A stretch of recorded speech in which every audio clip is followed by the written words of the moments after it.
Quick update, just on all the links. What I've actually done is I've actually placed them on the table in the order they're going to be, based on the lengths. I've measured them all. So we've got front lower, front upper, rear lower, rear upper.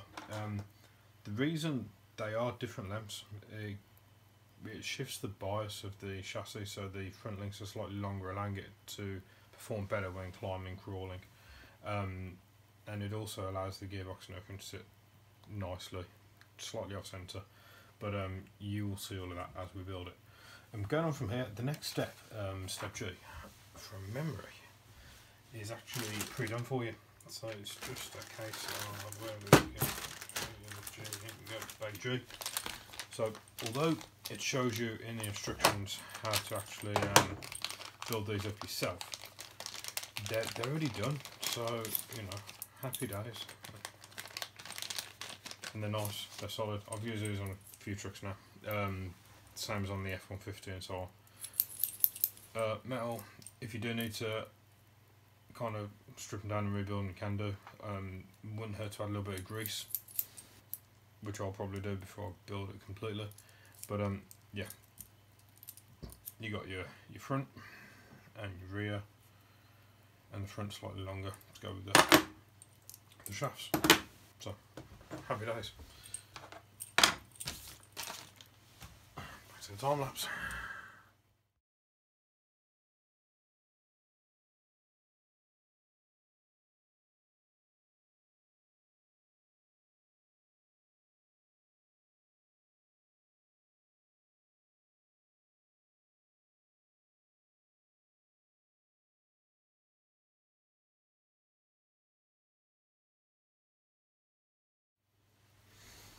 Okay, so I'm just getting around to putting the motor onto the gearbox now. I like brush motors in Corollas, scale cars, but it's totally up to you what you want to use. 540 size is what you need. I've already put the pinion on there. The pinion does sit quite high, so if you've got a motor with a slightly longer shaft, it's going to help you, but this does fit fine. And it's just a case now of getting the screws in there and then mounting it up. Now there's lots of different ways of doing it, and it doesn't really go into detail here how to set the mesh on the gears, which is the amount of the space between the pinion and the spur. You don't want it putting pressure on there, you don't want it too tight. So I'm just going to quickly tighten these up a little bit just so that I fall out, and then I will show you how I've done it for years and years and years, and it's actually off the back of the old Tamiya manuals that it taught me how to do it. So give me 1 second doing the screw up here. I'm only doing them up loosely so I can still move the motor in and out, just to give you an idea. Hopefully I'm recording as well, just double check again. Yes I am. Right, so motor's on there, moving freely at the moment. You can see the pitch is correct, so the actual gears fit nicely. Now, what you ought to do, go on 250.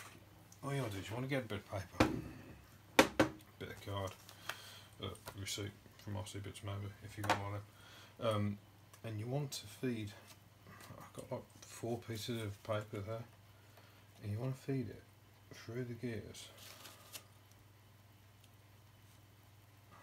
and then put pressure in, and then tighten it up and pull it out again, because that's going to give you a nice mesh.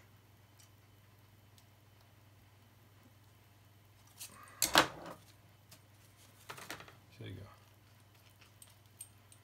If you do it tighter, what you're ultimately going to get is a noisy gearbox. If you're doing it looser, you know, it's not going to be too good.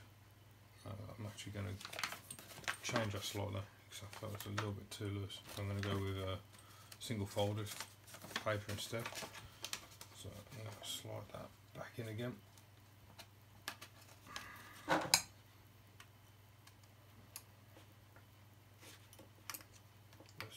A little bit, push it in a little bit tighter, feed it backs and forwards a little bit, putting pressure on, tighten it up once more.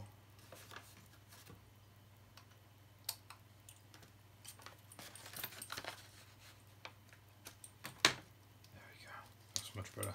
Yeah, so I've got those A4 paper, 2-ply, so I fold over twice, put that through the gearbox, through the mesh, and you can see really nice feel to that there.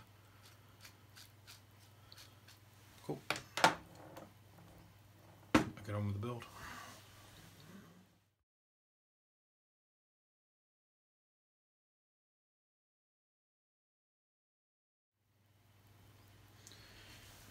Now this next bit, it's actually asking me to attach the drive shafts, the rear and the front, and it's putting the slipper clutch, so the motor's effectively facing kind of to the rear.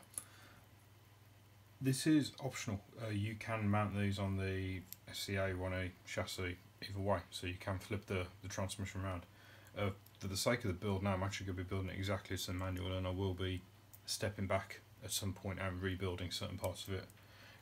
Flipping the transmission, making changes to the wheels and tyres, and so on. So, you know, following the manual for now, but there will be future photos, videos, documents of me making changes to it. So yeah, I'll get on with it.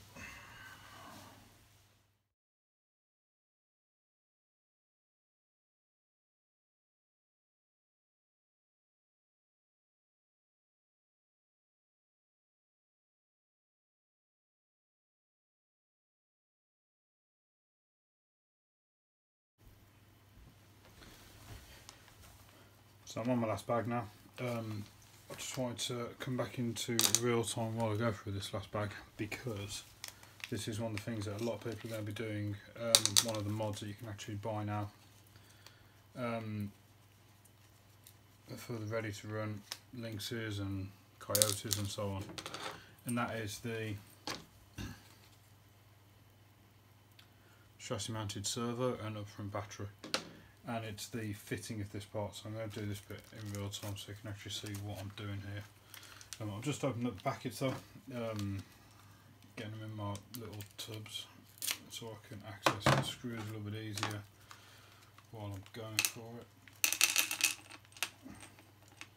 Now, I've already got one of these from batteries kits fitted on my Coyote. I'll just grab it.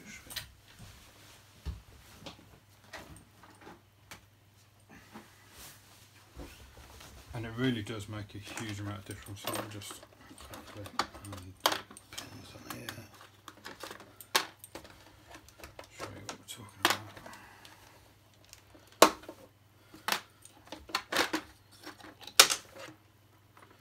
Now I've got lights on here as well. Right, so you can see straight away though, you've got a big old battery up front here. I tend to run the 4000s or the 5000s. You've got your chassis mounted servo. I actually put my receiver in the balloon. Got the Carisma icon here as well. And you can also see that, like I mentioned earlier, that I've actually flipped the gearbox around. Now this is still muddy and, you know, it's showing a little bit of rust and stuff from where I've had it in the sea and all sorts of stuff, running it hard. But it's an awesome truck, love it.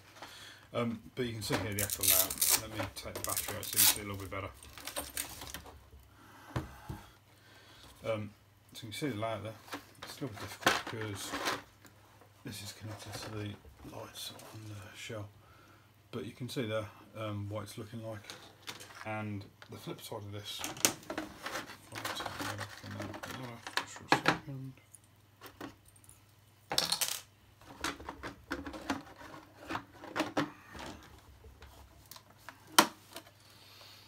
I've actually still got a little temporary fix on here from when I was running it on the beach and one of the screws fell out. I just found a bit of wire, got my 11 on the go and folded it around to fix it. But you can see the kind of the setup. So there's nothing on top of the axle like there was in the kit.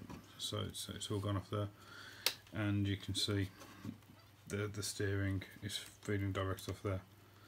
So yeah, I do need to swap the screw around on that, absolutely, to kind of fix that. It is on my list of things to do. As is give it a bit of a clean, bit of a tidy up.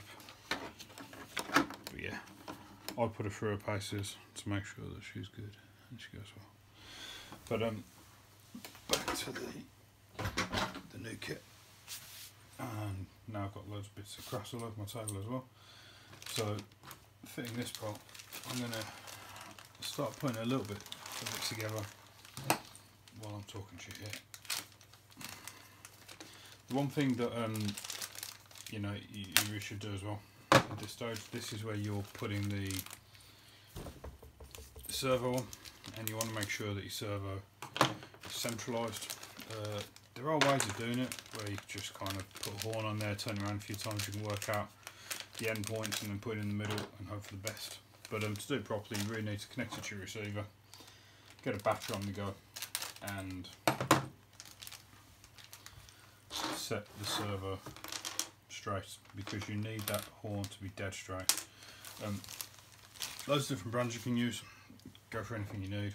I've got a waterproof Savox here which I'll be using for now. It's really easy. You want the horn at the front, it sits in standard size as you see. Put the screws in, screw it up from the top, sits down, sits at the front of the chassis, and it actually works as a brace for the chassis as well. So you're going to see all this come together in a few moments time when I start putting it all together. It's going to be going that way, isn't it? There you go. So that's what it's going to be looking like when I start putting it together in a minute. So yeah, I'm going to shut up and get on with it, and you'll see what it looks like in a minute when it's all done.